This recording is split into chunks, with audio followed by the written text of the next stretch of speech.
इसके बाद हम लोग अब देख लेते हैं चंद्रमा के बारे में। चंद्रमा, तो चंद्रमा क्या है? तो चंद्रमा एक गोलाकार आकाशीय पिंड व पृथ्वी का एकमात्र प्राकृतिक उपग्रह है। यह अपने अक्ष पर पृथ्वी के चारों ओर अपने अक्ष पर घूमता है। फिर चंद्रमा को जीवाश्म ग्रह भी कहा जाता है। आगे हम लोग देख लेते हैं चंद्रमा का आकार। तो चंद्रमा का आकार पृथ्वी के आकार का लगभग 1/6 भाग है। और फिर यहाँ पे कि अन्य सभी उपग्रहों के आकार अपने मातृ ग्रह के 1/8 से भी कम होता है। लेकिन चंद्रमा का यहाँ पे आकार कितना है? पृथ्वी के आकार का 1/6 भाग, यानी कि अन्य जितने भी उपग्रह हैं उनका आकार की तुलना में जो पृथ्वी का उपग्रह चंद्रमा है उसका आकार बड़ा है, यानी अन्य सभी उपग्रहों से बड़ा चंद्रमा है। इसके बाद हम लोग देखते हैं चंद्रमा की प्रकाश किरण को पृथ्वी पर पहुंचने में कितना समय लगता है। तो चंद्रमा का प्रकाश पृथ्वी पर 1.3 सेकेंड में पहुंच जाता है, जबकि सूर्य का प्रकाश पृथ्वी पर पहुंचने में 8 मिनट 16.6 सेकेंड में पृथ्वी पर पहुंचता है। उसके बाद हम लोग देखते हैं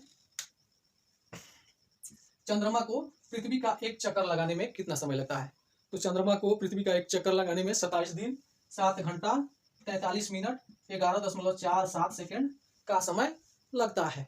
और चंद्रमा को अक्ष पर एक बार घूमने में भी ठीक इतना ही समय लगता है।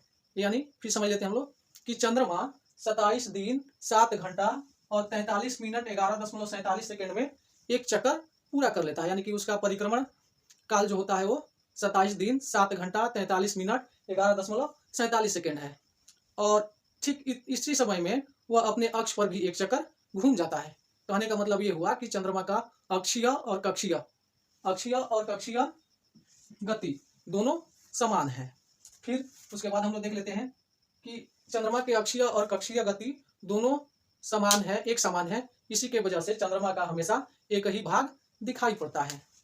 उसके बाद हम लोग देख लेते हैं चंद्रमा की आयु कितनी है। तो चंद्रमा की आयु और पृथ्वी की आयु दोनों की आयु समान है।